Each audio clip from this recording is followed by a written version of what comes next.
Hello, everybody. I'm not dead. I am still very much alive. I apologize for the extreme lack of content. Been incredibly busy lately, but here we go. The long-awaited layout update. Here it is, my 8x12 model railroad, very first of its kind that I've built personally. I'm more than okay with it at the moment. It's been enough to at least allow me to run trains consistently. I mean, I've got pretty decent length of main line, double tracked, then I have a nice yard.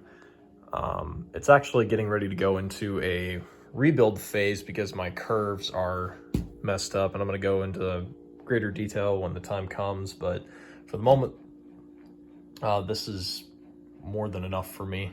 I'm very happy to actually have a place to run my trains now.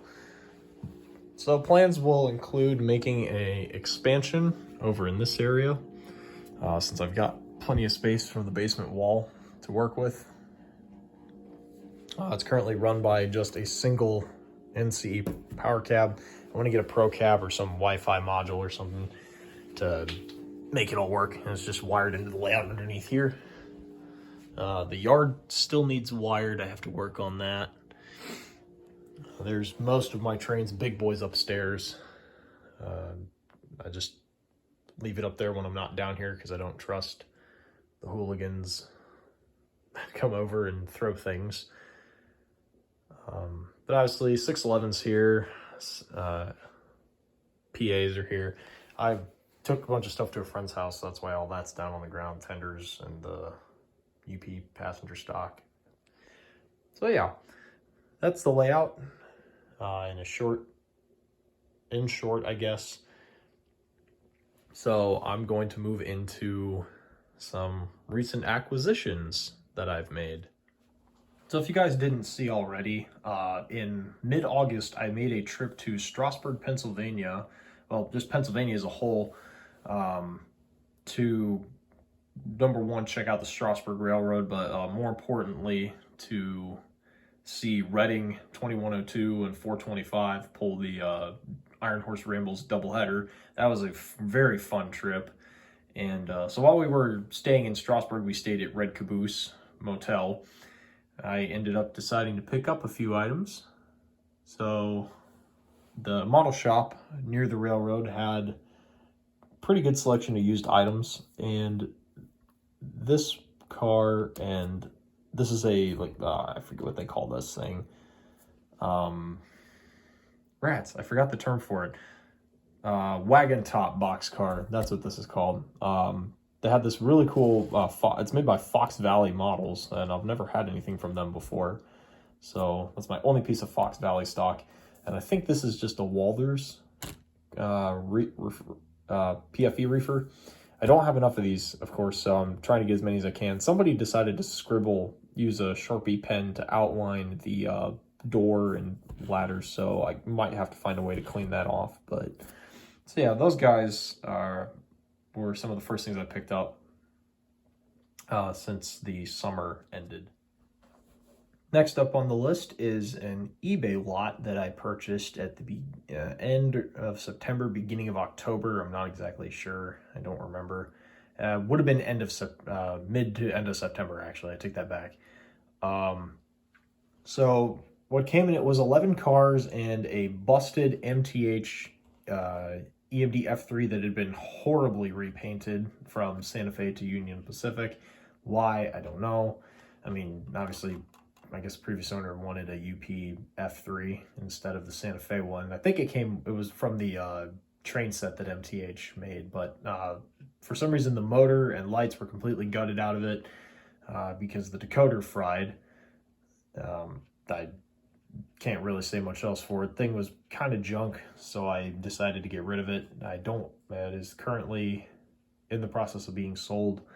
There were two other cars that I ended up getting rid of, but actually it would have been three, my bad. Kept the remainder here, unless I'm forgetting one. I don't believe I am.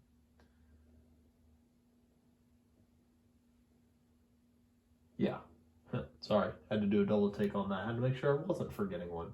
Oh, there was a MTH Caboose that came with it too from that train set. That's the other car I'm forgetting. So yeah, the Caboose, 2 freight cars. One of them was a Bachmann 175th anniversary car, and then the F3 are all on eBay and are in the process of being sold off.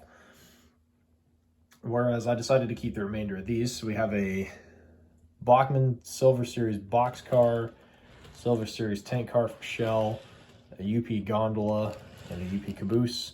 I know this thing is not exactly the most realistic thing out there, but I need more UP Cabooses anyway, so. Then we have an Athearn refrigerator car, MTH hopper, MTH gondola, and a Roundhouse late 1800s box car, I want to say. So this is my only piece of 19th century rolling stock that I have, from what I can tell.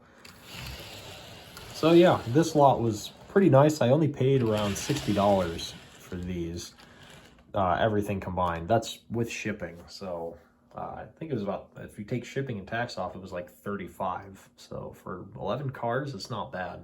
Can't complain with that at all. Next up come my purchases from the Great Berea Train Show in Berea, Ohio. Went with a couple friends to that, same friends that went to Pennsylvania with me, and came home with a pretty nice selection. It was small, but the things that I got I was very happy with. So, and this is by no means in order. I'm actually going completely out of order how I bought things, but I kind of wanted to save the other 2 items that I got for last because those are really special. At least to me anyway. So this item, I have 3 box cars here, obviously. This one I think is some weird Athearn and some other custom hybrid. It's got a metal chassis on it. The Caboose is definitely, or sorry, that is not a Caboose, but the Pennsy box car is a definite Athearn blue box car. These 2 are both $5 each, and I picked them out of a box that had like 5 dozen freight cars in it or something like that, and those 2 were the only ones I had Katie's, so I went with them. This one is made by Marklin, actually. So this is my only piece of Marklin rolling stock. It's not Trix, it's just straight Marklin. I think this was either pre-Trix or something, I don't know, but yeah.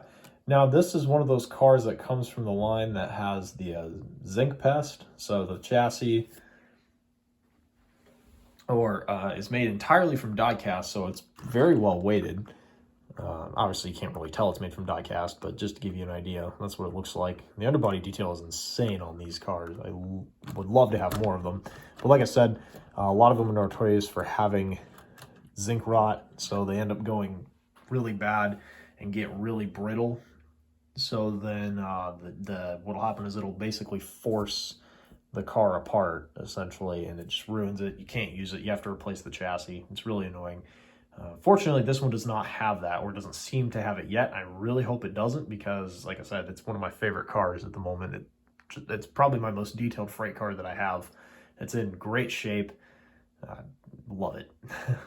The other item that I also got, this was probably my favorite item, and I only paid $55 for this. It is the Kato Union Pacific business car Cheyenne, which if I remember right, is still in service on UP's excursion roster today.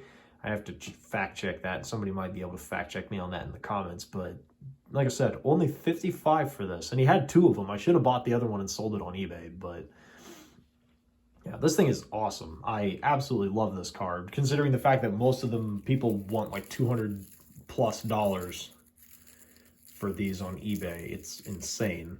So yeah, it's got lit taillight, marker lights, obviously pre-installed couplers. I'm pretty sure it's got interior lights, but I could be entirely wrong on that because it's not lighting up.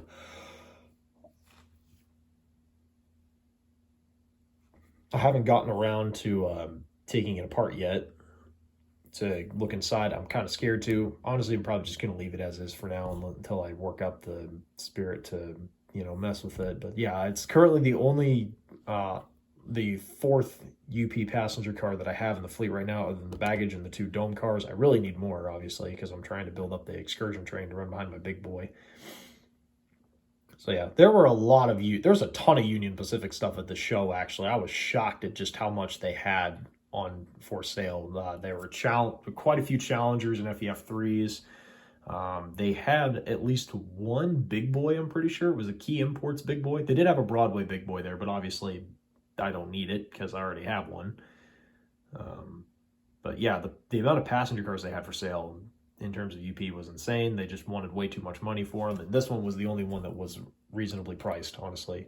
I could have got some more Spectrum heavyweight cars, but I'm kind of trying to get just Streamliners at the moment. I might go for some heavyweights later, but that is to be determined. So I did also walk away with a locomotive out of that show, and it is a Rivarossi Redbox Dreyfuss Hudson. I literally was not expecting to get my hands on this at all.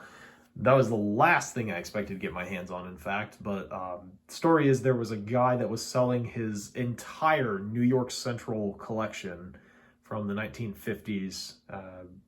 He was modeling the 1950s and was selling everything. He had like a 13-car 20th Century Limited made from all Rivarossi stock, that had been modified with Walthers trucks. And the prices on that was pretty reasonable. I should have bought that to go with this, but I didn't know this is what he had. And so my friends were looking at a steam engine from him, and he goes, "Oh, so you guys like steam? Well, I've got a couple other steam engines if you want to see them." And so he goes into his box in the back and pulls out a Dreyfuss. It wasn't this one though. It was the older version that had the cab-mounted motor, and the tender was completely mismatched. He had repainted it himself because he didn't have the original tender. He just got the engine for like dirt cheap. And said it did run, but it was old, and I kind of looked it over. I was like, oh, I had one of these, it's all right. It's a decent engine, but not really the mood. He goes, oh, I've got another one. And I'm like, oh, you have another one? So he pulls this one out, and after looking it over, I'm like, this is in significantly better shape than the first one that I had. So I know it's not Union Pacific, but when he told me that he would sell it to me for $50, I was like, yeah, I really can't pass this one up. This is a heck of a deal for one of these. As I stated, this is one of the earlier Redbox era. I think it's late 80s, early 90s Redbox era models, because the motor is not in the cab anymore. It's actually inside the body, and it's a can motor. So this thing is an extremely smooth runner. It's not necessarily the most quiet that I own, but it runs like a charm. Has no problems whatsoever. Just had to clean up the wheels, put fresh grease in it, and it was good to go. That and clean up all the extra little steel pellets that they lined the inside of the sill here with that came loose. I've cleaned them all off and added a little more glue to secure the rest down, but at the moment it's perfectly fine. I am really considering putting DCC sound in this thing because being the can motor version, it's way easier to convert these over to DCC. But I'm actually going to hold off on that because there's another project that I'm working on that's going to get my attention for DCC and sound. And hopefully I'll be releasing a different video on that here pretty soon. But that is to be determined. I have to work a few things out with that first. So you guys will probably get to see that here pretty soon. Maybe even the same time I release this one. But I guess that being said, that's all for now. Thank you guys so much for watching. I'll keep you posted on when I make my update to the layout, and I'll see you next time.